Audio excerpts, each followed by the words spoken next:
Que tal, como estades? Case 90 anos despois do inicio da Guerra Civil Española, o goberno decidiu facer un traballo que leva pendente desde hai décadas. Elaborar un censo onde aparezan todas as persoas que foron asasinadas non só durante a guerra, senón tamén durante os anos da ditadura. As cifras oficiais sitúan en 150.000 as vítimas no bando republicano e arredor de 50.000 no bando franquista, pero os expertos sospeitan que se ven as primeiras quedan curtas, as segundas poden estar un tanto infladas. O traballo é complexo.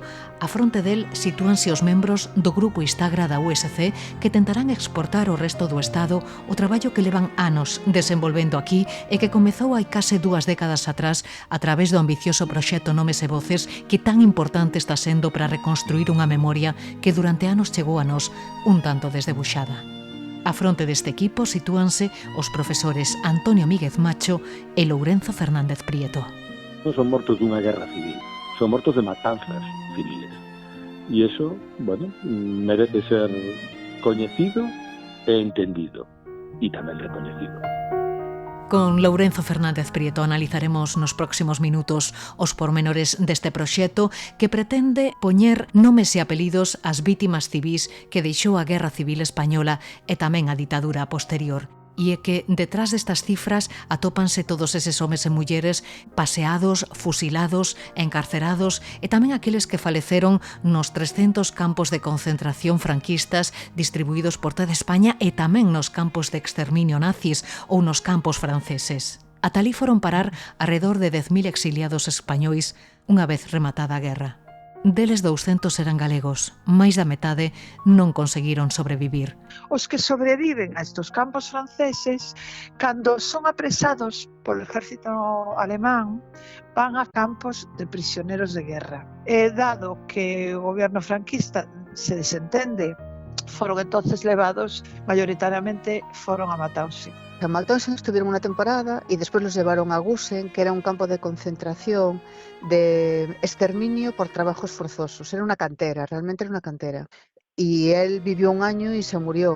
En xaneiro do ano 41 o envían a Gusen, que era coñecida como a canteira da morte do inferno, non? Aí milagrosamente aguanta con vida 11 meses. Él era un futbolista, xogaba fútbol e ali tiñan os equipos, chegou un momento que o ficharon e tal, el e 2 compañeros máis lles dixeron que sí, que xogaban, pero con a condición de que os puxeran na cociña. Aquela decisión salvoulle a vida. Os campos de concentración franceses foron parar moitos dos nosos creadores, como os escritores e xornalistas Rafael Dieste, José Rubia Barcia, Manuel García Gerpe, o escultor Uxío Souto ou o poeta Arturo Cuadrado. Quienes lle axudan a sair son xente de masóns franceses, porque él era masón. El, de feito, estuvo vencellado a loxa Vicus de Vigo e a Libredón de Santiago. Hoxe, no capítulo 5 da Ferida Aberta no 36, falaremos dos galegos encerrados tras los aramados. Pero antes, repasamos outros asuntos que marcaron a actualidade estes días. Son as novas da memoria. Inaugurado en Celanova o Memorial dos 90 de San Breixo, un monumento deseñado por Baldomero Moreiras que pretende honrar a memoria das vítimas da violencia fascista enterradas no cemiterio entre os anos 1936 e 1943. O acto acudiron membros do grupo Istagra, o equipo responsable das exhumacións e tamén o fiscal xeral do Estado, Álvaro García Ortiz. Os colectivos memorialistas confían en que a presenza do fiscal sirva para que a xustiza actúe contra a impunidade do franquismo. O Concello de Padrón quere retirarlle as distincións concedidas a Franco no ano 1945. A corporación levará a pleno unha proposta para despoxar o ditador dos títulos de fillo adotivo e alcalde honorario e retirarlle tamén a medalla de ouro concedida no seu día polo municipio. A cidade de Ferrol lembra a Amador Rei e Daniel Néboa coincidindo co 53 aniversario do seu asasinato durante as protestas do Naval do 10 de marzo do 72. Un ano máis estamos aquí lembrando a Amador e a Daniel. Hai que recuperar, manter e transmitir a memoria histórica. Nós queremos que o 10 de marzo sirva para reafirmar o noso modelo sindical de confrontación. Os dereitos conquístanse loitando. Luis Seoane é o autor homenaxeado este ano pola Real Academia co gallo do Día da Poesía. O 27 de marzo celebrarase un acto arredor do seu universo creativo coordinado pola académica María López Sández e presidido por Vítor Freixanes, que, por certo, deixa o cargo despois de 8 anos á fronte da institución. Rexistrada no Parlamento unha iniciativa legislativa popular na que reclaman o dereito do pobo galego a coñecer a multifacética obra de Castelao. Os seus asinantes denuncian o escaso grau de difusión da actuación política do intelectual de Rianxo. Hai 10 anos a Cámara rexeitou unha iniciativa similar cos votos negativos do Partido Popular. Por certo, co gallo do ano Castelao, queremos achegarvos unha actividade dirixida aos máis pequenos da casa. En Lugo, os nenos e nenas de sexto de primaria terán que ser detectives literarios por un día se queren resolver un escape room sobre Castelao que se está facendo na Biblioteca Pública da cidade. Sabemos do poderoso do xogo como ferramenta pedagóxica, non? E pareceunos moi boa idea pois que fomentar o coñecemento de Castelao pois xogando. A ferida aberta no 36.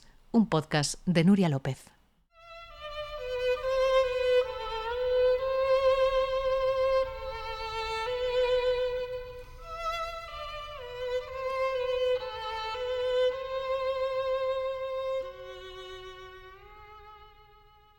Outra vez o terror. Un día e outro día, sen campás, sen protesta. Galicia ametrallada nas cunetas dos seus camiños. Chéganos outro berro. Señor, que fixemos? Non fales en voz alta. Ata cando durará este gran enterro? Non chores que poden escoitarte. Hoxe non choran máis que os que aman a Galicia. Os milleiros de horas, de séculos que fixeran falla para faguer un home. Teñen que encher as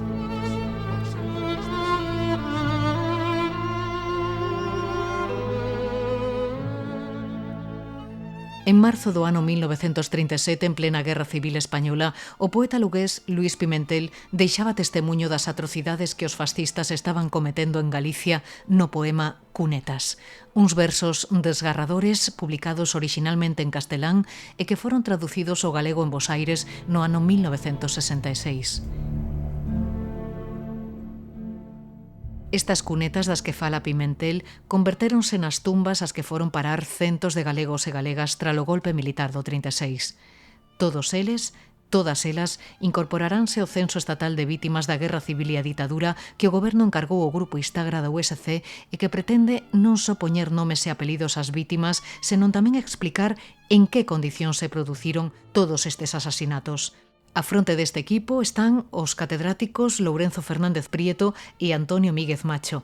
Profesor Fernández Prieto, benvido e noraboa antes de nada. Pois ben atopado, encantado de que teñas este interese e moitas grazas. Digo noraboa porque estamos ante a culminación, ou alo menos o vexo así, dun traballo emprendido polo grupo Instagra moito tempo atrás, non? Bueno, en realidade, por máis grupos que Instagra, porque isto ven de Nomes e Voces, que fora un proxecto pioneiro e simbólicamente moi importante, pero tamén metodolóxicamente moi importante.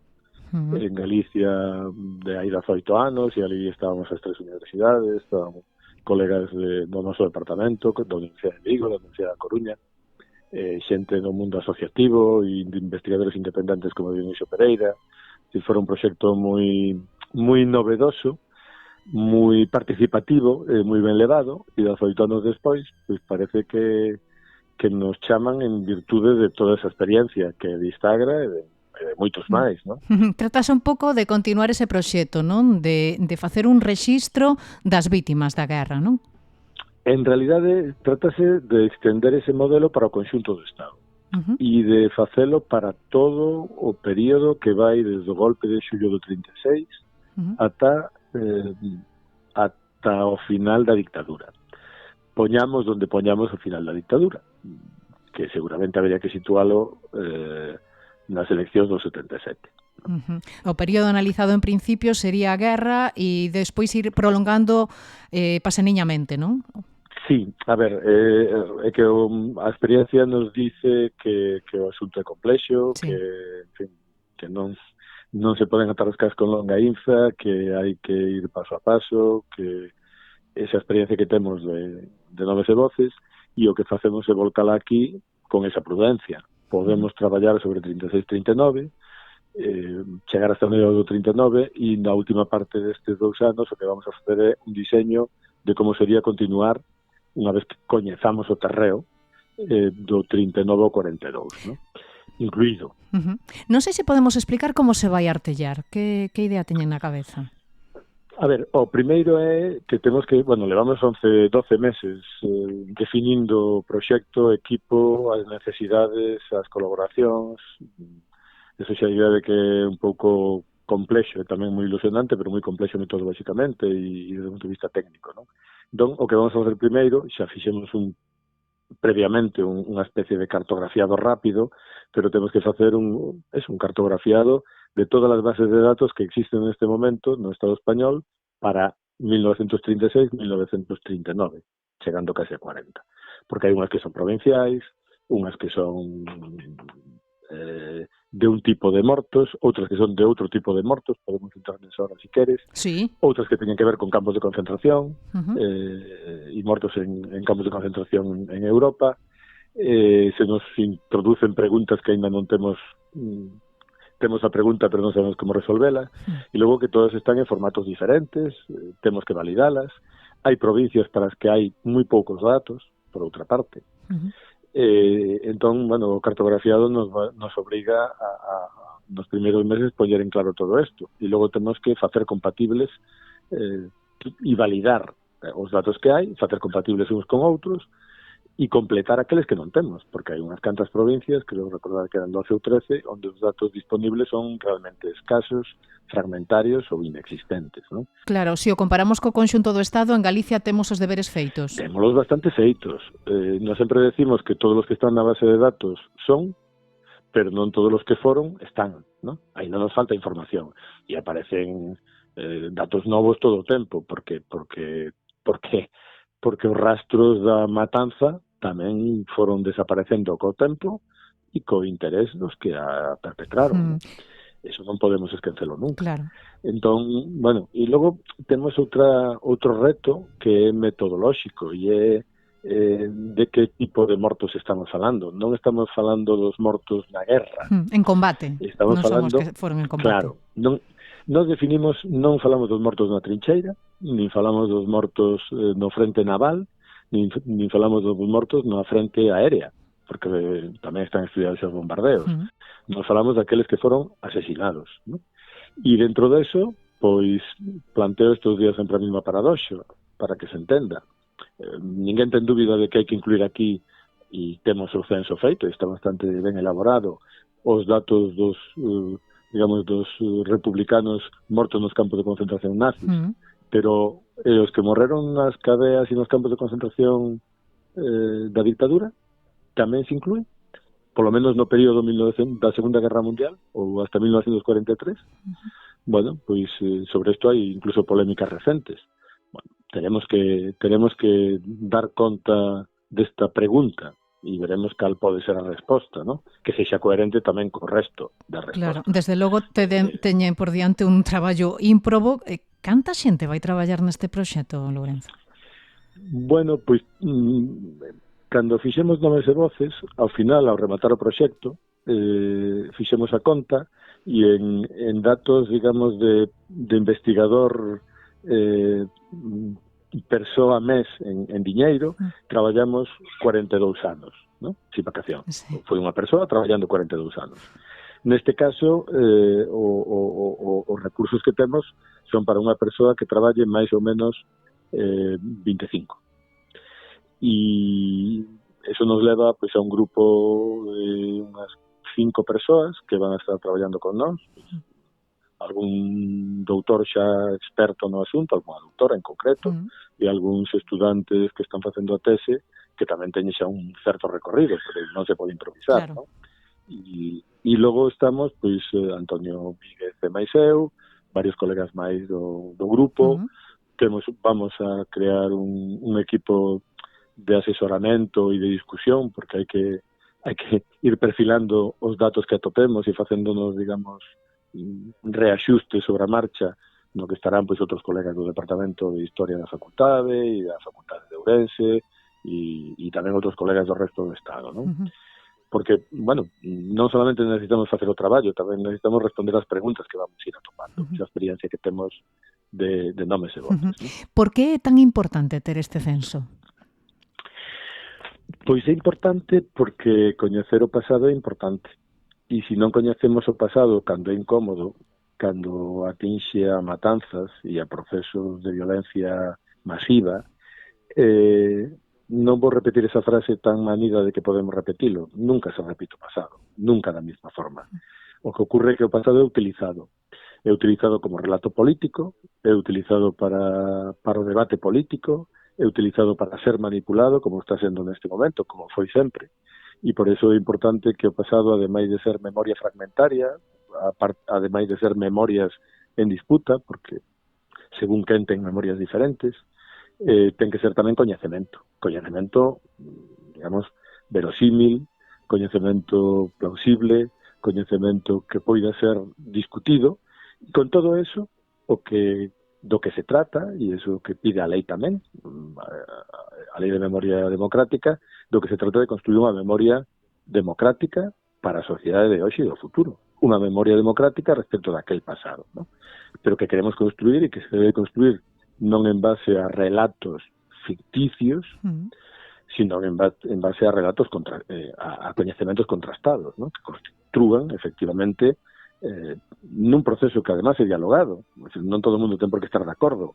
Os datos deben de ser sometidos a escrutinio, merecen ser discutidos, ademais, ¿no? E iso é un proceso que é académico, que é investigador, pero que tamén é social. E entendemos que así debe ser, ¿no? E axudar a escribir un capítulo de historia que posiblemente ata agora se nos deu sesgado, ¿no?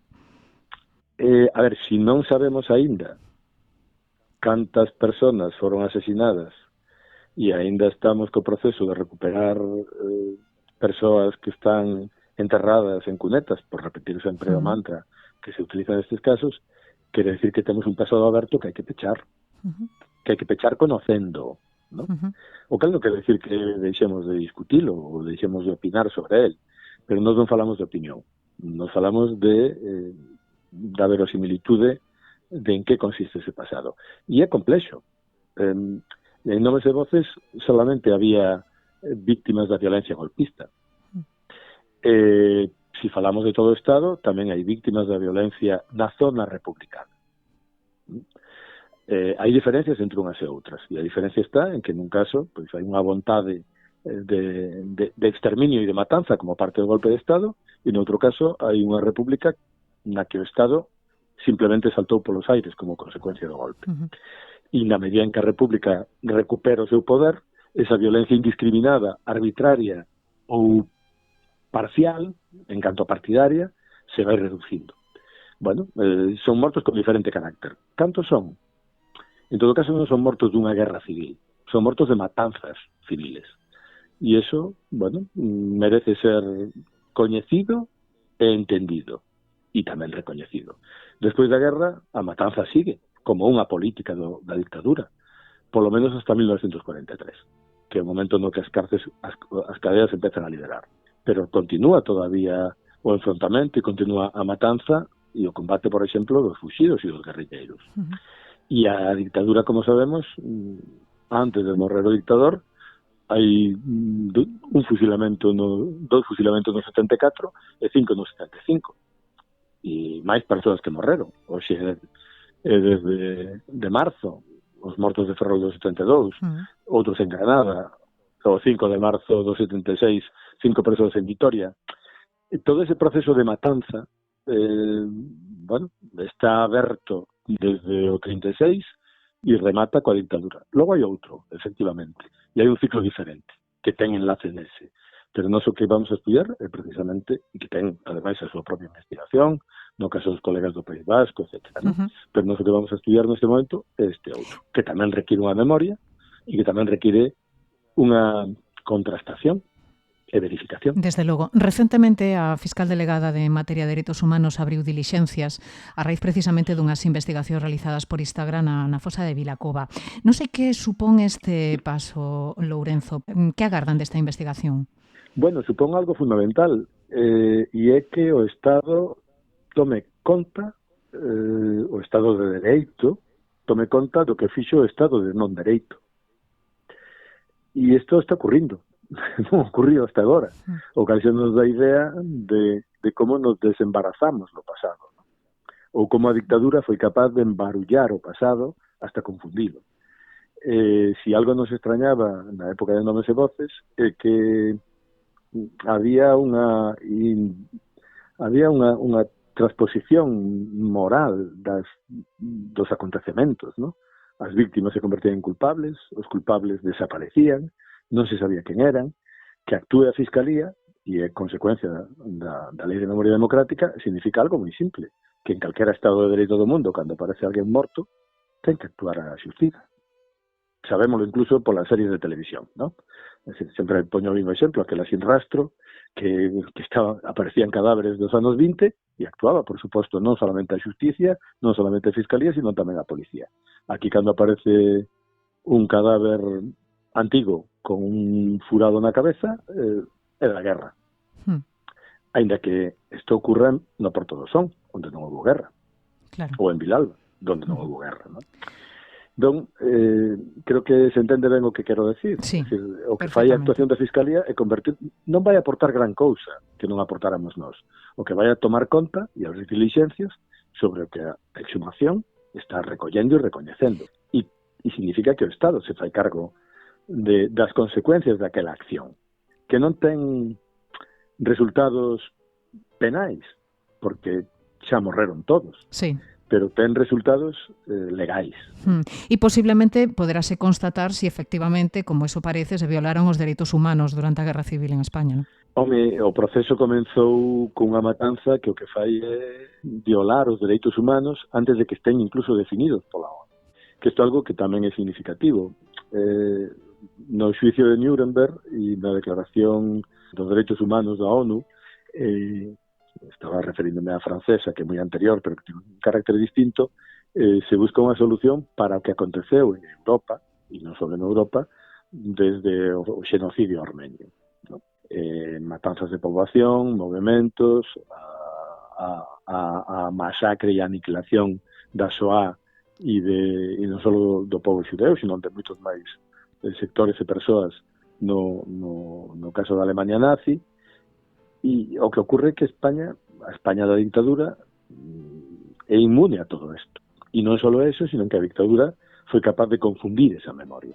Porque para eso posuía todos os medios de comunicación, unha censura absoluta, e non había liberdade de opinión, nin había liberdade de comunicación. Nese contexto, bueno, que é un contexto orwelliano, vivimos 40 anos. E eso non se modifica despois da transición. É coñecido, pero non é actuado. Simplemente queda aí, queda como o que nos definimos, un pasado incómodo, ¿no? Que, por certo, é un termo que copiamos dos nosos colegas italianos. Bueno, pois hoxe, desde o ano 2000, coa fosa de Priarancio, o traballo da RMH e de moitas asociacións no conxunto do Estado e tamén de historiadores e historiadores académicos, fomos dando pasos lentamente. Pasaron 25 anos desde Priaranza e ainda estamos nestas, poderíamos decir. Nestas estamos, a ver cando conseguimos obter os primeiros resultados, porque agora mesmo a cifra provisional ou cifra oficial de vítimas, por onde se sitúa, máis ou menos? A ver, sempre se dan as mesmas cifras máis ou menos, non? Desde hai moito tempo. 150.000 asesinados polos golpistas, por resumir, e 50.000 na zona republicana. Normalmente a primeira cifra todo indica polos resultados parciais que é máis amplia e a segunda todo indica que está sobreestimada.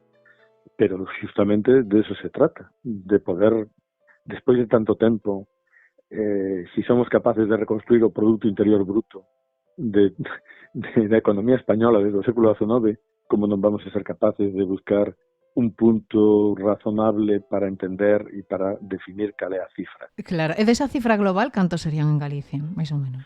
Bueno, neste momento o que nós temos son ronda os 5.000, que é o mesmo número de Navarra. O que pasa é que aquí este proxecto nos permite, igual que o anterior, saber moitas máis cousas que os números, non? Como decía antes, nos obriga a volver ás fontes. Por certo, utilizaremos seguramente inteligencia artificial de algúns colegas cataláns, traballaremos dunha forma moi complexa con bases de datos informatizadas, pero tamén temos que traballar directamente coas fontes, con toda a tecnoloxía disponible, ¿no? E farémonos novas preguntas e intentaremos atopar novas respostas. Porque a pregunta non é somente cantos foron, senón porque tuveron que matalos. Supoño que neste proxecto un dos principais inimigos é o paso do tempo, non? Bueno, o paso do tempo para os historiadores non é problema. Nós temos que estudar a Felipe II, os castrexos, os romanos, os gregos, os egipcios. Pero aquí van traballar a pé de campo. E no outro tamén. A cuestión é que, digamos, para coñecer cada época hai a dimensión, os instrumentos e as posibilidades son diferentes. Aquí temos moita información, justamente. O problema non é só o paso do tempo. O problema é que a información, como ben sabedes os xornalistas, ás veces sirve para enganar, non para saber. Depende que uso se lle dea. Efectivamente. Depende que uso se lle dea, e iso é un dos problemas que temos neste caso, que hai moita información construída para xustificar a matanza, e outra moita ocultada, ou transformada, ou modificada ao longo do tempo para ocultar as probas de quen é o responsable. Pasaron case 90 anos. Que pensa destes representantes políticos que siguen poñendo en dúbida os crimes do franquismo? Pois que responden á ignorancia que hai detrás deste asunto. E eu librome de chamarlles ignorantes, porque a ignorancia en todo este tema é bastante transversal, ¿no? Outra cousa que logo, como se suele decir, hai ignorantes con avaricia, que ademais presumen da súa ignorancia. De feito, tamén poño sempre o mesmo exemplo. En Francia ou no Reino Unido ou en Alemania hai historia e novela histórica. Pero só en España é habitual que para coñecer o pasado nos recomenden novela histórica. A novela é moi boa, pero é ficción. E para coñecer o pasado, e sobre todo o pasado tan complexos, ademais de ficción, que é evocadora, que permite facer o que non facemos os historiadores, que tamén permite, a novela non se discute, a narración non se discute, a ficción non se discute, non é discutible. A historia sí, debe ser verificable e debe ser, como coñecemento, discutible e millorable, non? A historia e o coñecemento histórico non é unha narración que queda feita e xa non se move, ao revés. Estamos atopando tumbas e momias en Egipto, ou o mesmo que aquí atopamos novos datos respecto do que fixeron a partir do 36, ¿no? E do que ocultaron a partir do 45. Bueno, pues todo eso forma parte da reescritura permanente do pasado que as sociedades fan, pero é unha reescritura que pode ser para confundir ou para ocultar, ou pode ser para atopar o que no presente queremos coñecer do pasado, e iso é o que nos queremos facer. Pois Lourenzo Fernández Frieto, moitísimas grazas por pasarse por aquí. Espero que volvamos charlar cando teñas os primeiros resultados. Cando queiras, sempre ao teu dispor, e grazas polas preguntas tan interesantes. Un gusto, moitas grazas polas respostas, que o que queremos son respostas. Unha aperta. Obrigado, grazas. A ferida aberta no 36, un podcast de Nuria López.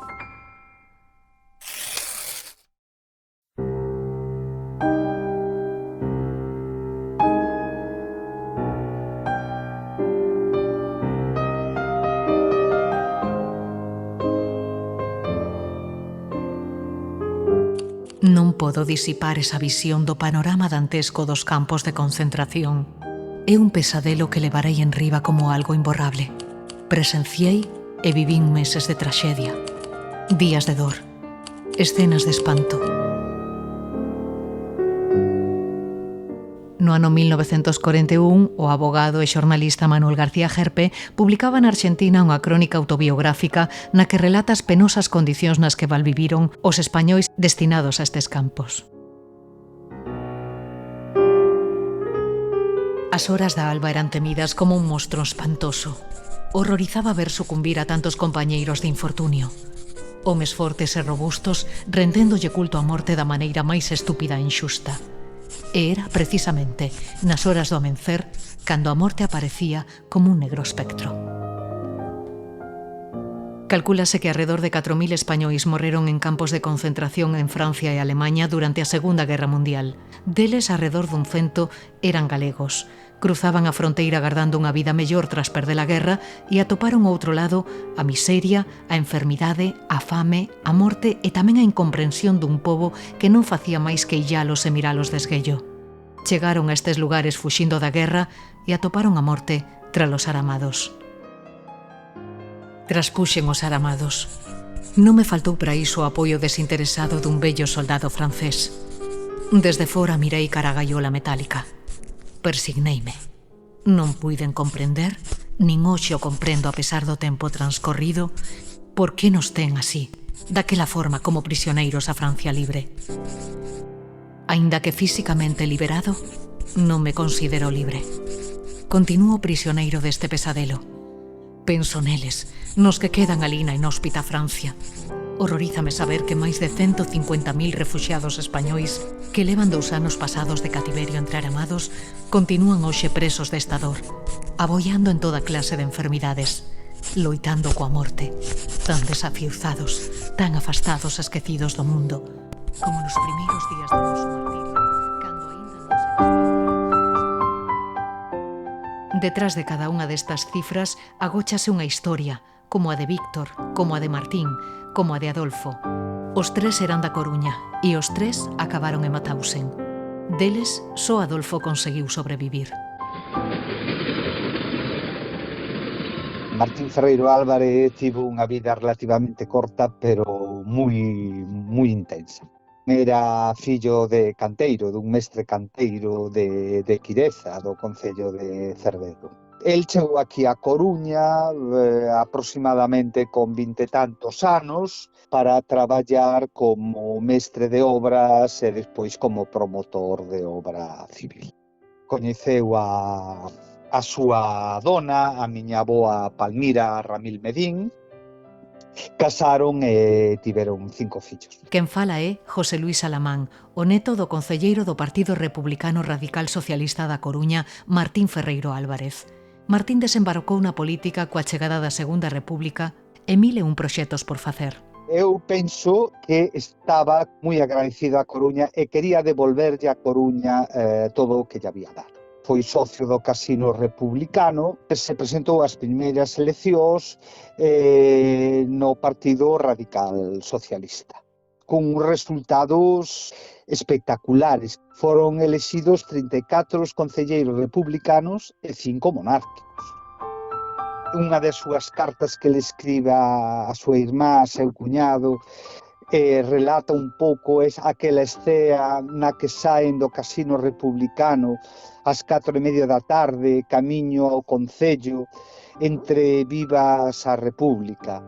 Lles conta que viron como a Garda Municipal se acercaba a eles, pensando que os iban a parar.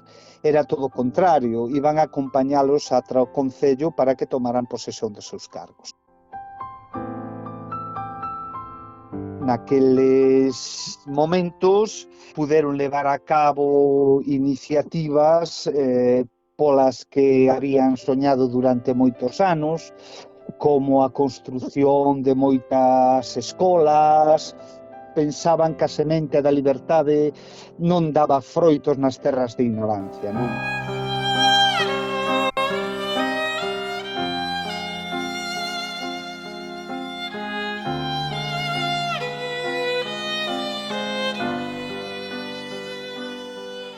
Pero todos estes proxectos desfixéronse co estourido da Guerra Civil.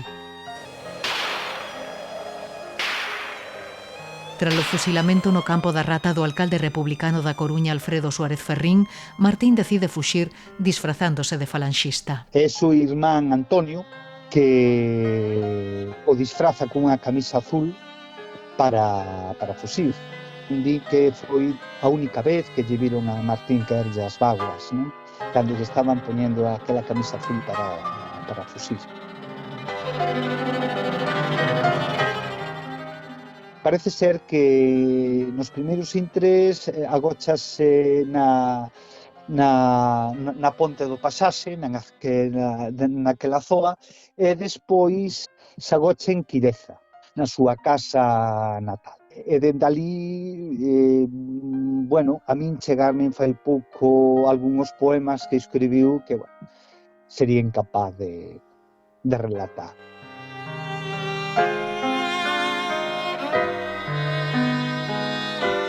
Empezaron polo barrio ao nel non aparecer. Foron á leira de Antonio, como xa habíamos supoñer. Despregaron as súas forzas en grupos para darme caza. Dixéronlle a Antonio, vostede de él diga, pero señor, si yo non lo sé. O meu neno pequeno mostrando dous duros, para ti se nos dis onde está. Meter a un rapaz nestes apuros de facerlle o seu pai delatar, decídeme agora, que xente será quen permite engañar a un neno pro millor a seu pai matar?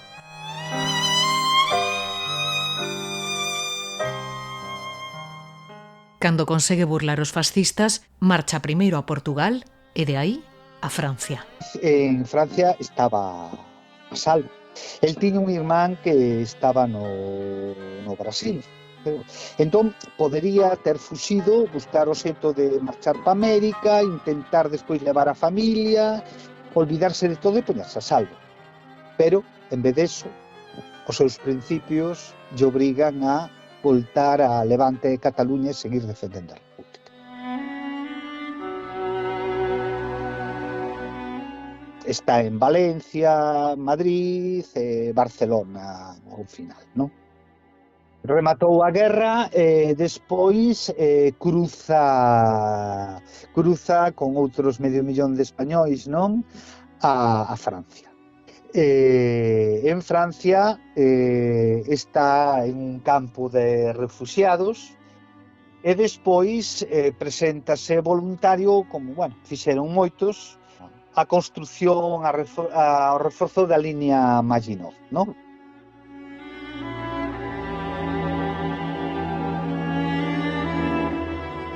En Francia, Martín vai parar ao campo de San Ciprián e intégrase nas compañías de traballadores estranxeiros. A adaptación no país veciño foi complicada. Lonxe dos seus, comeza a gromar en Martín unha saudade que vai refletindo nas poucas cartas que consegue enviar á súa familia, todas baixo identidades falsas e case sempre asinadas con nome de muller.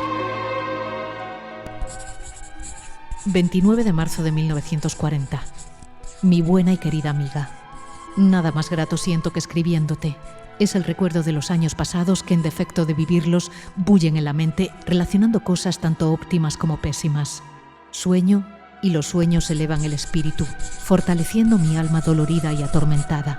Siempre tuya, Divina.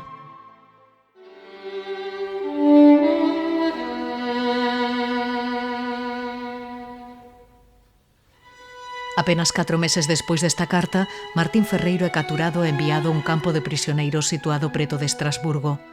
En decembro do ano 1940 envían a Mauthausen e de alí ao subcampo de exterminio de Gusen, onde sobrevive en condicións extremas e traballos forzados apenas 11 meses. Milagrosamente aguanta con vida 11 meses. Parece ser que a media de supervivencia andaba entre 3 e 6 meses.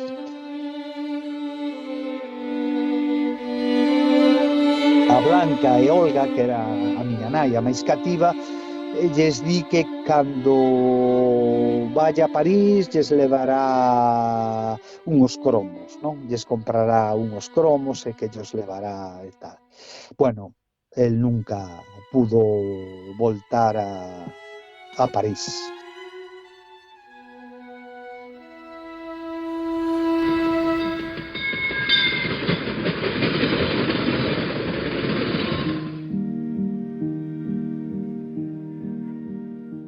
Tamén no campo de exterminio de Gusen morre durante a Segunda Guerra Mundial o leonés afincado na Coruña Vítor San Miguel. Ferroviario de profesión, fuxiu a Francia tras rematar a Guerra Civil, pero ali nada saiu como agardaba. A súa sobriña neta, Ana San Miguel, achéganos a súa historia. Pues Vítor San Miguel era el hermano pequeño de mi abuelo. Era ferroviario, al igual que mi abuelo y que su padre, y era republicano. Yo no sé si estaba afiliado a algún sindicato. Exactamente por qué se fue no lo sabemos, pero intuimos que por motivos políticos, porque él vivía en la casa familiar y desahogadamente, porque tanto él como mi abuelo eran factores de Renfe, con lo cual no se fue por motivos económicos ni nada por el estilo, sería más bien por motivos políticos. No ano 1939, ao perder a guerra, Vítor marchou a Francia. Traballou na liña Maginot e uniuse á resistencia francesa. Pero cando os nazis invadiron Francia, metérono nun tren e enviárono a Mauthausen, onde chegou o 27 de xaneiro do ano 1941. Sobre 26 años, por aí máis ou menos. Él estaba en la línea Maginot con la resistencia francesa. Y, al igual que otros compañeros de aquí de Coruña, vamos. Y el problema fue cuando los nazis invadieron Francia, claro.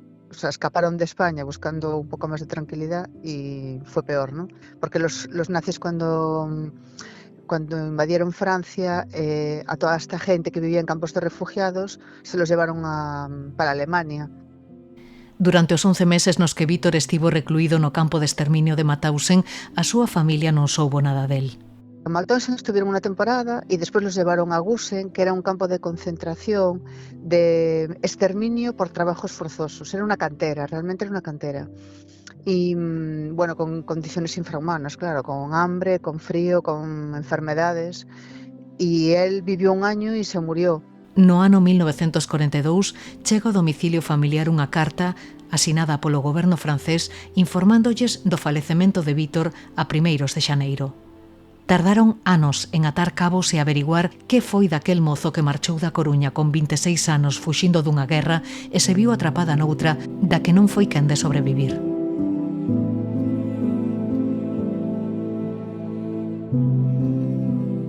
Calcúlase que alo menos 6 de cada 10 españois que foron parar a campos de concentración non conseguiron sobrevivir. Outros, como Adolfo, viviron para contalo. Aínda que pareza mentira, o fútbol salvoulle a vida.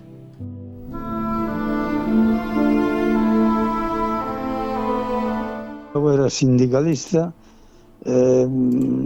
aquí na Coruña, da CNT, e bueno, pues claro, Cuando empezou a guerra, pues claro, esta xente tuvo que esconderse porque andaban buscándose e tal. Era unha persona moi normal, un traballador traballaba nun fabriquín, nunha fábrica de caixas, para o muelle sobre todo, para o pescado, e bueno, pues era unha persona pues moi normal.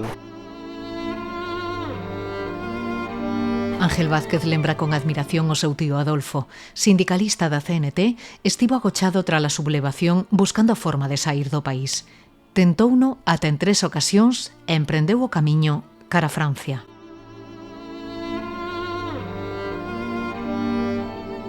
El se escondeu na casa de unha avoa e bueno, pues estuvo intentando marchar de España. Eu intentou varias veces, iba a coller un barco e chegou tarde, precisamente, porque andaba a policía polo barrio onde estaba ele escondido e non pudo salir, e tardou máis tal. Pero resulta que cando chegou ali, ou xa non chegou, se deu conta de que xa habían atrapado os seus compañeros que se iban a escapar, e o día seguinte apareceron mortos ali, o sea, asesinados no tal. El volveu outra vez para casa, o sea, que incluso pues, a policía pues, lle pudo salvar a vida por ese motivo, ¿no? Calculo que estaría sobre un ano, máis ou menos, entre as dúas veces que se quería, hasta que lograron coller un barco aquí na Torre de Hércules, se foron a Asturias, e de Asturias parece ser colleron o barco e en alta mar o recolleu un carguero ruso e os levou a Francia. En Francia, pois claro, o meteron nun campo de refugiados, como pode ser os de Gaza, están os refugiados ali, que había cerca de 200.000 españoles, nunha zona que era unha playa, en fin, que ali o pasaron fatal, porque tiñan fríos, era inverno e estaban con unhas tendas de campaña moi rudimentarias, incluso tiñan que cavar fosas na playa para guarnecerse do frío, en fin, pasaron fatal. E iso que incluso tuveron certa suerte en que a xente dos pueblos dali pois lles levaban comida, lles daban comida, e incluso algúns lles daban traballos nas leiras, e ali estuvo pois hasta que viñeron os alemáns, invadieron Francia, e bueno, en ese intervalo pois estuvo luchando incluso contra os alemáns, o sea, estuvo na resistencia francesa. Ao final o colleron e ao final terminou en Mauthausen.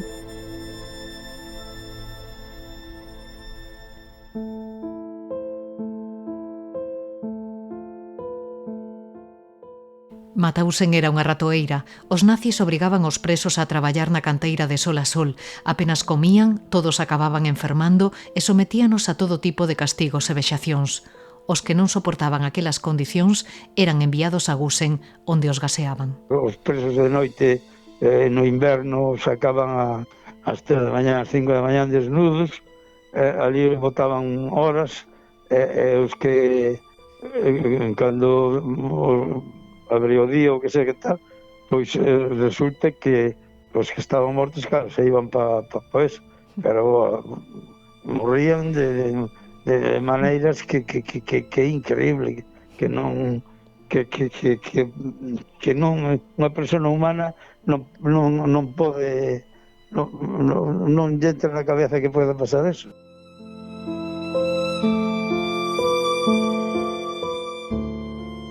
Había xente que non aguantaban, e hubo unha serie deles que se botaron. Bueno, pois esta xente, incluso non sei cantas persoas se botaron contra as alambradas porque non aguantaban.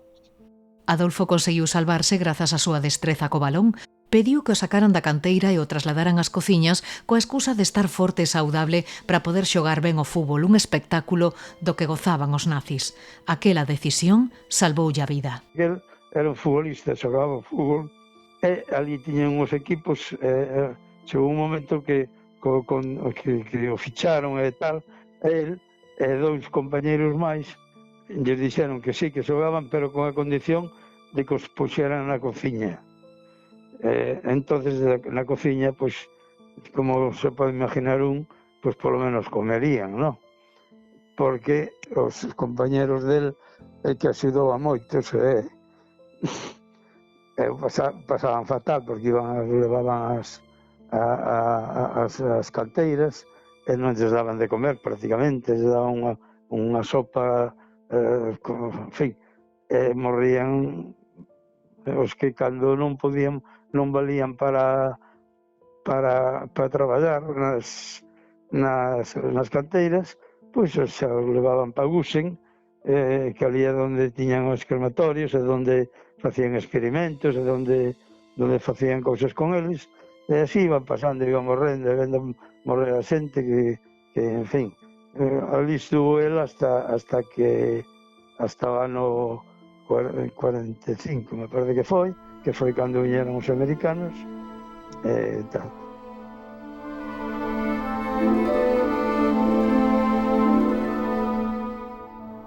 Nestas condicións conseguiu vivir Adolfo 4 anos no campo de exterminio de Mauthausen. Rematada a Segunda Guerra Mundial e liberado campo en maio do 45, Adolfo Bregua decide regresar a Francia. faino atravesando os Alpes a pé xunto varios compañeiros seus. De alí trasládase a Brasil, onde viviu feliz ata o final da súa vida.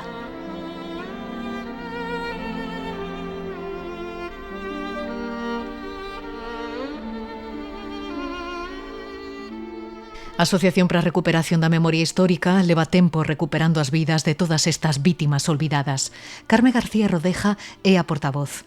Carme, calcúlase que alrededor de 200 galegos foron parar estes campos, pero quen eran os deportados? En Galicia temos máis ou menos 200, ao redor de 200. Dentro dos galegos temos de varios tipos. Hai personas dos cuales unas efectivamente fuxen a veces en barcos, chegan a Liverpool, fuxen a Francia e dai normalmente se incorporan ao Frente Republicano para loitar no Frente Republicano. Outros colleulles cando foi o golpe de Estado destinados fora de Galicia, en Cataluña, en Valencia, en Madrid. E outros directamente escapan. Entón, fundamentalmente, teñen que marchar. Están na zona republicana e cando cae, xa no momento en que cae Barcelona, teñen que marchar ao exilio.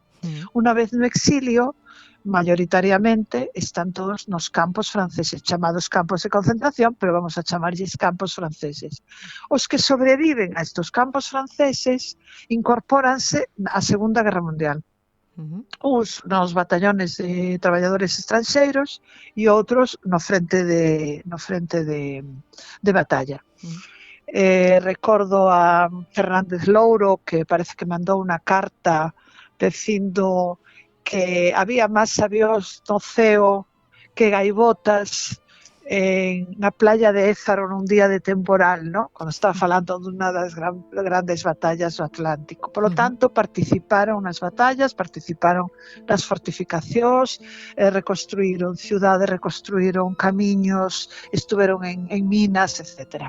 Cando son apresados polo exército alemán, van a Frontstalags ou Stalags, que eran campos de prisioneros de guerra. Unha vez nestos campos de prisioneros de guerra, aí ven a cuestión, digamos, peliaguda, ¿no? Digamos. Nos campos de prisioneros de guerra, o goberno alemán, as autoridades alemanas, a través das embaixadas, preguntan ao goberno español que facer con estos españoles. E aí é onde precisamente hai a complicidade e a responsabilidade do goberno franquista, porque o goberno franquista desentendeuse destas persoas tendo constancia de que estaban en estos campos. Dado que o goberno franquista se desentende, non contesta as cartas a sabiendas de que do destino que lles esperaba, foron entonces levados mayoritariamente a Mauthausen, aunque estiveron en outros campos tamén, Sachsenhausen, bueno, moitos outros, mayoritariamente foron a Mauthausen. Algunos en aquel famoso convoi dos 927 con homes, mulleres e nenos e outros en outro tipo de destinos. E daqueles 200 galegos que partiron cara a estes lugares, aproximadamente a metade atoparían a morte nestes sitios, non? O máis, 60-70%, sí, 60-70%. Eso é o que calculamos. Ahora mismo non teño listado, pero sí, máis a mitade. Ali non se aguantaba, porque Mauthausen era un campo que era un campo, digamos, de exterminio polo traballo. Era un campo de traballo. Entonces, había aquela canteira terrible de 500 escaleras, tiñan que traballar día e noite, pero claro, tiñan que traballar cando viñan en unhas condiciones moi lamentables, e logo ali peor, porque case non comían. Comían un pouco de pan e auga, é que non comían case. Entonces, mal alimentados, non podían traballar. Os que xa se enfermaban, xa os levaban directamente para o Harting ou xa eran gaseados ali mismo. E outros, claro, a base de palizas, de golpes, de augas frías, de duchas, de maltratos. Morreron tamén moitos por este tipo de maltratos, de fame, de enfermedades. Algunos se tiraban as alambradas porque non podían soportalo. Os que sobreviviron, por exemplo, Bregua, claro, sobreviviu porque sabía xogar ao fútbol. Como sabía xogar ao fútbol, pudo estar traballando na cociña. E outros dos homes, Antonio da Rosa e outro compañeiro de Malpica, sobreviviron como dicen en Malpica, porque eran de Malpica, porque eran mariñeiros, eran moi fuertes, tiñan moita forza física e moita forza mental. Homes que ten que enfrentarse diariamente a temporales, a tantas dificultades, tiñan, esa fortaleza, porque de 3 en Malpica sobreviviron 2, o cual é tamén bastante interesante. Homes feitos dunha pasta especial, sí, está claro. Pois sí, algúns deles sí, efectivamente. Carmen, sí. En un momento dado a Asociación para a Recuperación da Memoria Histórica decidiu armar este puzzle, este tremendo e terrible puzzle, non? Canto tempo levades reunindo toda esta información? Pois, vamos a ver, a investigación gorda fíxose o traballo sobre todo de Benito Bermejo e Sandra Checa, donde, porque hai unha cosa interesante en Mauthausen, en outros campos non, hai documentación. A documentación quedou intacta, porque as autoridades do campo escaparon, porque en outros lugares queimaron toda a documentación. Entón, a documentación témola a xente que entrou, a xente que faleceu,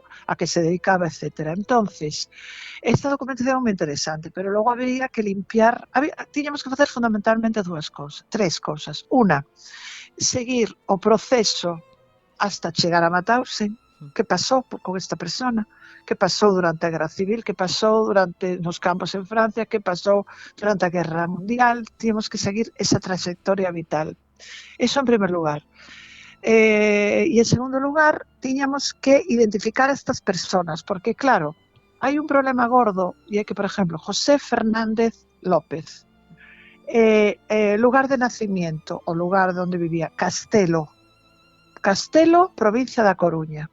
Cantos castelos hai na provincia da Coruña? Moitos. Complicado.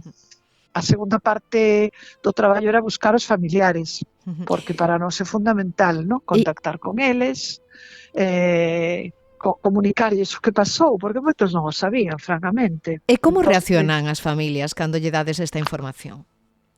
Pois quedan abralladas, porque nas familias, por exemplo, a familiar de Adrián del Castillo, que buscábamos por arriba, por abaixo, a familia, non atopamos, fixemos árboles genealógicos, fuimos calle por calle, non atopábamos a familia, e resulta que unha señora paseaba un día pola calle e dice, mi tío, entón empezou a buscarnos e apareceu porque atopou a Stolperstein que colocáramos na calle de San Andrés.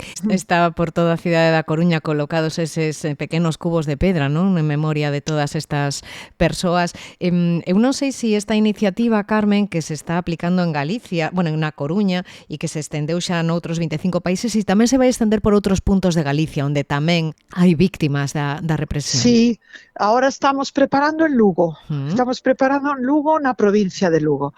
Nos ahora o que fixemos foi centrarnos na Coruña, cos familiares, etc. Porque, a ver, para nós non é só colocar unha placa, contactar ca familia, divulgar, falar ca sociedade. Estamos facendo roteiros, estamos facendo información nos institutos, vamos con familiares para que conten a historia, que é moito máis viva, que o ves máis de primeira mão, non? Entonces a divulgación é super importante. Pois parabéns pola iniciativa, nos desde logo tamén intentaremos aportar o noso grao de area desde aquí, desde a Ferida Berta no 36. Moitas gracias, un abrazo. Moitas destas familias conseguiron saber dos seus grazas ao traballo de investigación desenvolvido pola Asociación para a Recuperación da Memoria Histórica.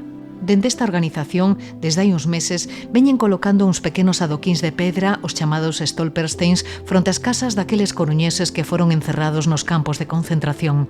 As familias de todos eles agradecen o xesto e piden, sobre todo, que as súas historias non caian no esquecemento. El era un máis de miles e miles de persoas que pasaron por eso, non? Entón, cando eu falo de meu avó, sobre todo pensando nos rapaces e dicindo aos rapaces, é para que sepan a historia, o que foi e o que pode voltar a pasar. El acto de la Stolperstein fue súper emocionante e impecable. Y en nosotros fue como si se cerrara el círculo. Por fin, algo de nuestro tío volvió a sus raíces, ¿no? Como na miña casa non se podía falar, porque miña abuela tiña moito medo. Tiña medo, como vía o que pasaba, pois non se podía falar. Eu non sabía nada, ni nada de nada. Nin lle preguntei Nada de nada de nada. En condicións similares estivo encerrado unha temporada en San Ciprián o poeta e xornalista Arturo Cuadrado. El, que traballara intensamente pola consecución dun estatuto de autonomía para Galicia, tras coñecer a derrota exíliase en Francia, onde a guerra cambiou o rumbo da historia e tamén da súa propia vida.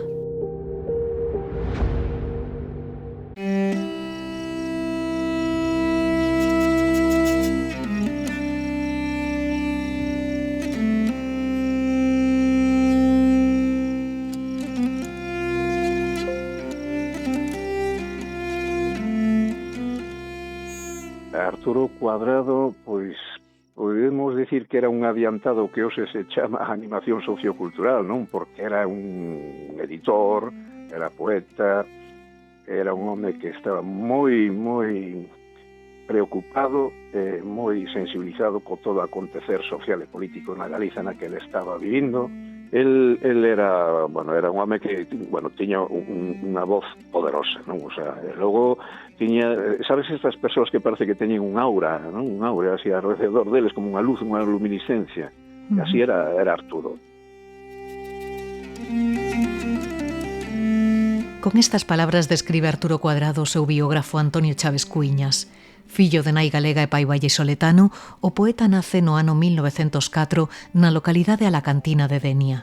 A morte do pai, a familia trasládase a Santiago, onde estuda filosofía e letras e entra en contacto co galeguismo e a literatura. No ano 1926, Cuadrado funda, xunto a Xoán Xesús González, a icónica libraría Niqué, no número 18 da rúa Caldereiría, unha libraría diferente que servía como un espazo de dinamización cultural na Compostela dos anos 20 e 30, como explica o editor Enrique Alvarellos. A factoría Niqué, esa librería, pois era unha editora, era unha librería, era unha tertulia, intentaba dinamizar a cultura, pero entre a xente que a mellor menos predisposición poderíamos pensar que tivera. Por exemplo, facían unhas paxariñas de papel con poemas dentro, en cores, e os repartían no mercado de Santa Susana, que estaba na Carballeira no medio da Alameda, entre os paisanos, entre a xente que iba aí a comerciar co gando, non? Era un pouco esa maneira, hoxe chamémoslle transversal, de chegar coa cultura a todos os eidos.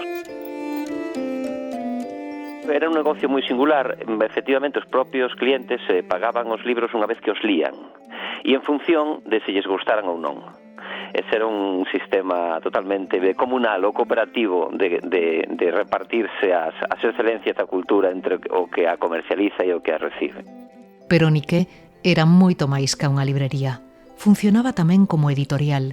Da súa imprenta saía a revista de poesía Resol, que se distribuía gratuitamente polas feiras co obxectivo de achegar a arte e a literatura a mariñeiros e campesinos. O proxecto completo que tiña en mente Cuadrado era Barraca Resol, e ele, de feito, fundou unha especie de, que chamaríamos hoxe un stand, que instalou no verán do ano 3 no campo do 33, no campo da feira de Santa Susana, e aí contiña obras pictóricas. Por exemplo, estaba Maside, estaba Colmeiro, Seoane, o escultor Eiroa, con esa mesma idea de espallar arte e cultura onde un menos o esperaría, que era unha feira de gando, non? Nas páxinas de Resol publicouse un dos 6 poemas galegos de Federico García Lorca. Na revista Resol está o poema O Madrigal a cidade de Santiago, que escribira Lorca en Lugo unhos semanas antes, na súa visita do 22 de novembro, e que publicou primeiro Ángel Fole na revista Yunque en Lugo, e despois, casi inmediatamente, na revista Resol, Arturo Cuadrado publicou ese poema a finais do ano 32.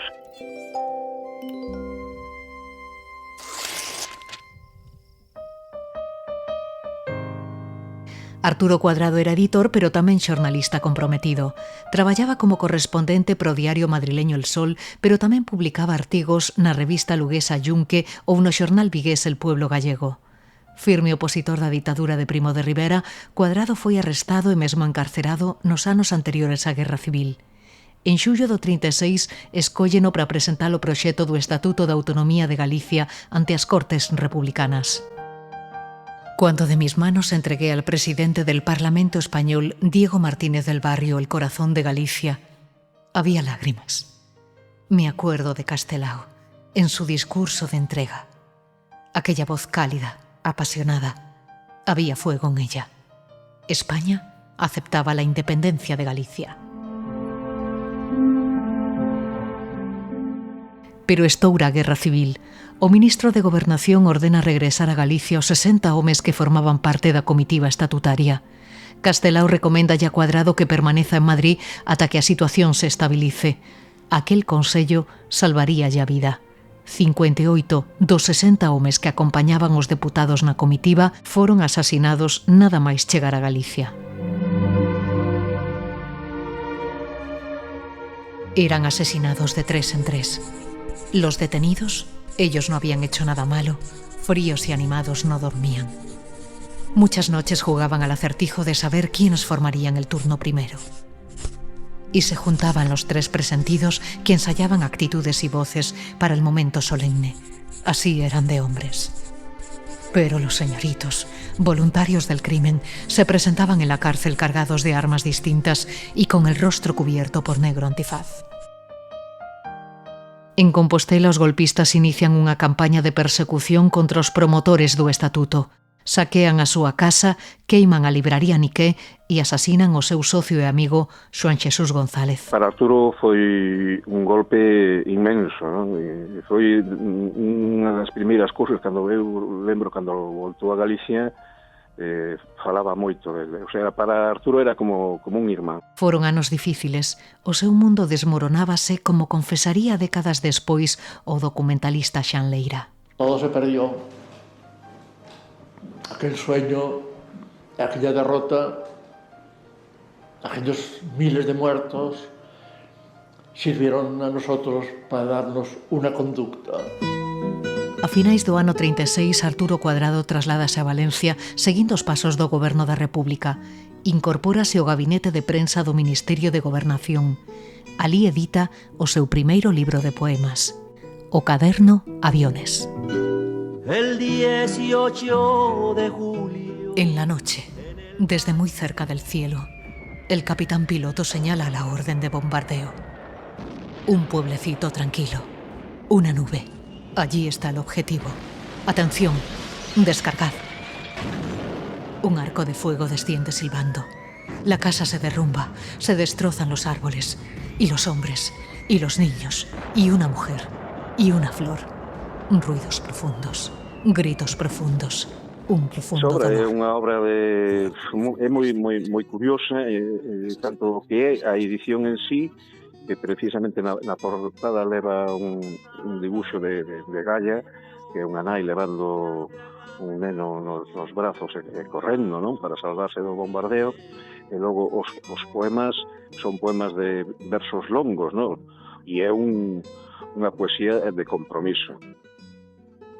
De Valencia trasládase a Barcelona, onde dirixe El Combatiente del Este xunto a Otero Espasandín e Rafael Dieste. Funda a revista Nova Galiza. Teníamos que estar cumpliendo como soldados del mundo la difícil tarea de consolidar la paz y la libertad. Durante esa difícil época como soldado, tuve que ejercer la doble función, no de matar, la de cantar con la poesía las formas más vigorosas de cómo alcanzar la inmortalidad de nuestra existencia. Ya se acabó el alboroto y vamos al tiroteo. Rematada a guerra e derrotado o exército republicano, o poeta Pablo Neruda consegue un salvoconduto para pasar a Francia.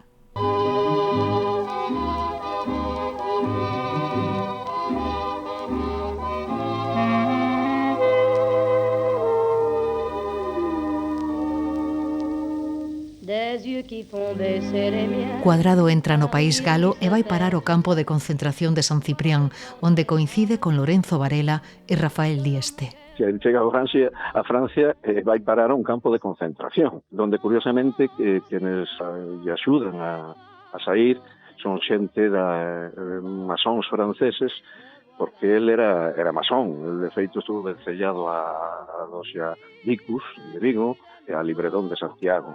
Tras ser liberado do campo polos masóns, Arturo Cuadrado embarca xunto a súa muller, a escritora Amparo Albajar, a bordo do Masilia. Comeza así o seu exilio na Arxentina. Lejana En Bos Aires o poeta tópase con vellos coñecidos. Edita 2 libros de poemas, dirixe durante décadas o xornal Galiza e funda, xunto a Luis Seoane, as coleccións Camino de Santiago, Hórreo, Dorna e Pomba, as editoriais MC, Nova e Botella al Mar e a revista Correo Literario, onde escribirían Alberti, Ayala e Octavio Paz e onde publica o seu primeiro conto un descoñecido Julio Cortázar. Como editor a súa labor é inmensa, non só cos libros, sino tamén con unha tremenda revista literaria como foi o Correo Literario, ¿no? Por que Juan Ramón Jiménez quedou impresionado cando topou un exemplar e de inmediato lle expideu a colección completa. O sea, era un home ao que lle debemos moito, porque ademais foi un home que descubreu a escritores como, por exemplo, Cortázar, que publicou o conto aquel que se chamaba Bruxa, ou Alexandra Pizarro, e tamén a moitos galegos. Malia todo, a historia non lle fixo xustiza. A él xusticia ninguna, non se lle fixo xusticia ninguna aquí en Galicia. Aquí queda, bueno, como moita xente de aqueles anos, a veces quedan 2 ou 3 nomes que solapan a outros. Arturo Cuadrado foi un gran editor e dinamizador cultural, pero hoxe, efectivamente, é un deses esquecidos. Durante o primeiro goberno de Perón, Cuadrado é perseguido e trasládase a Montevideo. A morte de Franco pensa en volver a Galicia, pero bótase atrás e continúa na Arxentina o seu traballo como editor ata os últimos días da súa vida. O poeta morre en Bos Aires no ano 1998 a idade de 93 anos. Non deixou nunca de crear nin de pensar en Galicia. Volver con la frente marchita, las nieves del tiempo platearon mi piel. Sentir que es un soplo la vida, que 20 años no es nada, que febril la mirada, errarte en las sombras te busca y te nombra. Vivir con el alma aferrada a un dulce recuerdo que lloro otra vez. A ferida aberta no 36, un podcast de Nuria López.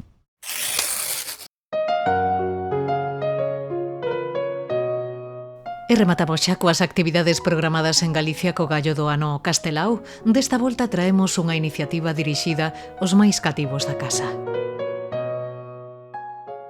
A Xunta organizou en Lugo un escape room centrado na figura de Castelao. Está dirixido ao alumnado de sexto de primaria e estáse desenvolvendo na Biblioteca Pública desde o pasado 10 de marzo. Águeda Balín é xefa do Servizo Provincial de Coordinación da Xunta en Lugo. Águeda, benvida. Hola, que tal? Contanos en que consiste o xogo. Pois mira, dende a Dirección Territorial de Cultura, Lingua e Xuventude de Lugo, pois estamos promovendo un proxecto que o que propón é unha experiencia inmersiva educativa pois para celebrar o ano Castelao. Combinamos o xogo e a literatura nun escape room que, bueno, non deixa de ser un xogo de pistas temático, non? A actividade pois se centraría na figura e na obra de Castelao e permite aos participantes pois ir resolvendo misterios e retos baseados pois nos textos, nas ilustracións, nos ideais, etc. non? Sabemos do poderoso do xogo como ferramenta pedagóxica, non? E pareceunos moi boa idea pois que fomentar o coñecemento de Castelao pois xogando, non só da súa traxectoria, non? Tamén pois conectar coa cultura galega pois desa forma máis interactiva, máis colaborativa, non sei, adentrarnos a ese universo de Castelao pois a través de ese xogo que además penso que é moi divertido porque os nenos e nenas pois convírtense en detectives literarios, non?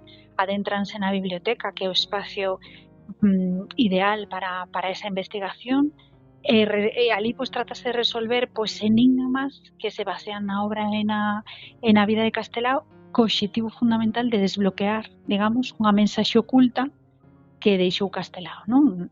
É dicir que antes de poñerse diante do escape, estes detectives literarios van ter que empaparse moito de Castelao, non? Bueno, cada un despois terá as súas estrategias. En principio sí que mantivemos, digamos, o obxectivo de que non facía falta coñecer a Castelao como requisito previo.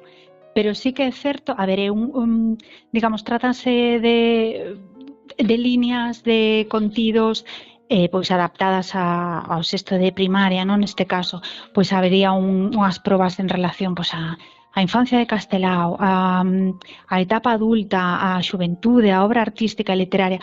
Bueno, son conceptos que van desbloqueando e eles pois van a ter despois do escape room pois xa non só o mellor un coñecemento moi amplio, pero igual sí que o gusanillo de saber máis ou de continuar a investigación ou de que algo lles toque. Empezou a facerse o pasado 10 de marzo, non sei que resposta está tendo. Hai moitos centros anotados? Pois mira, estamos moi contentos porque sí que é unha iniciativa que gusta e na que neste momento están anotados 15 colexios de Lugo, da cidade de Lugo. Eso se traduce en 29 grupos, porque claro, cada cole normalmente ten A e B de sexto de primaria, entonces estános gustando moito porque penso que o están pasando moi ben, e estáno facendo moi ben, ademais, porque, bueno, sabes que o escape room pois normalmente ten un límite de tempo, non? Sí. Pois hai que resolver a actividade, e estános sorprendendo porque tiñamos unha hora e algún cole xa desbloqueou antes. Que me estás contando? Moito antes, sí. E que é o que vos comenta a rapazada cando remata a experiencia? Que é o que máis lle chama a atención? Que é o que lle resulta máis difícil? Non me fagas spoiler, Sí, bueno, nada, o tema das pistas non vou dicir nada. Ningunha. Eu penso que o máis bonito é o tema do lugar. A biblioteca tiñamos un doble obxectivo, non? E penso que eso se está cumplindo. Non só o de coñecer a Castelao, coñecer a súa obra, facer unha reflexión sobre a identidade galega, non só eso, sino tamén que a biblioteca fora un espacio cultural entre a mocidade, un espacio a descubrir, de socialización, de experiencias culturais e artísticas, algo máis non só, non? O tema de ir alí, consultar libros, ou queríamos pois que coñeceran a biblioteca neste outro sentido. E penso que eso é un éxito, porque además van por todos esos espacios, a xente da biblioteca está colaborando moitísimo con eles, cas pistas. Entonces eu penso que eso é o máis divertido de todo, non? Vais a exportar esta iniciativa a outros lugares de Galicia? Águeda, pensouse nesa posibilidade? Pois mira, mellor vamos a ver que a acollida e como se desenvolve isto, porque é a primeira vez que o facemos, pero non descartamos o mellor probar con coles da provincia, facer outra edición ou incluso pois adaptalo a outras cidades. Este está para sexto de primaria, as pistas, un pouco todos os obxectivos, pero non o descartamos, porque penso que é unha idea moi chula, que pode resultar interesante, e os colexios así non o están dicindo, non? Pois xa sabedes, pescudando en Castelao, na Biblioteca Pública de Lugo, ata o vindeiro 21 de abril. Moitísimas grazas, Águeda Balín, por contarnos esta iniciativa. A vos, moitas gracias. Moitas grazas, que a disfrutedes.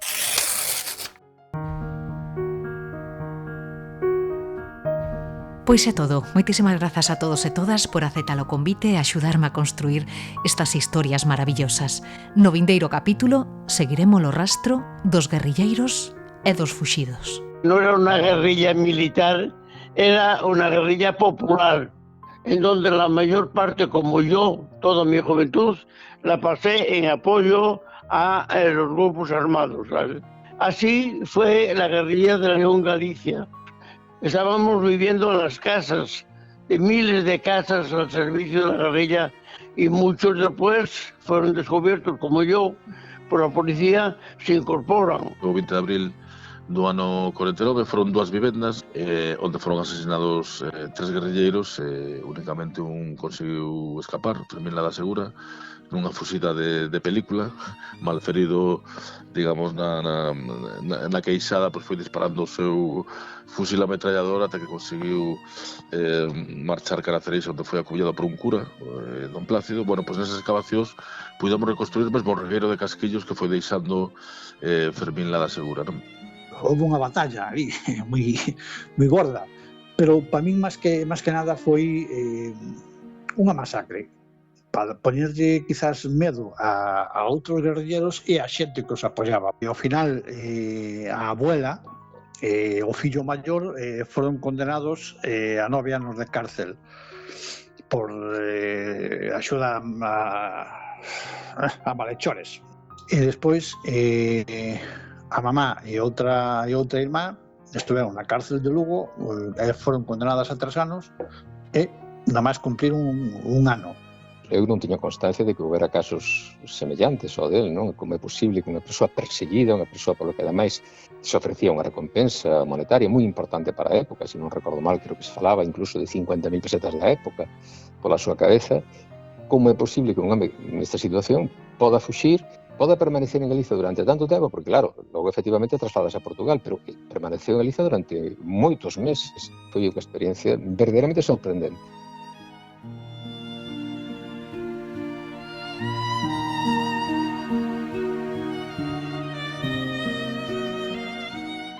Mais nada, recibe un saúdo de Nuria López e lembra que se queres volver a escoitarnos, podes facelo na túa plataforma de audio favorita, Spotify, iBooks ou YouTube. Ata cando queiras.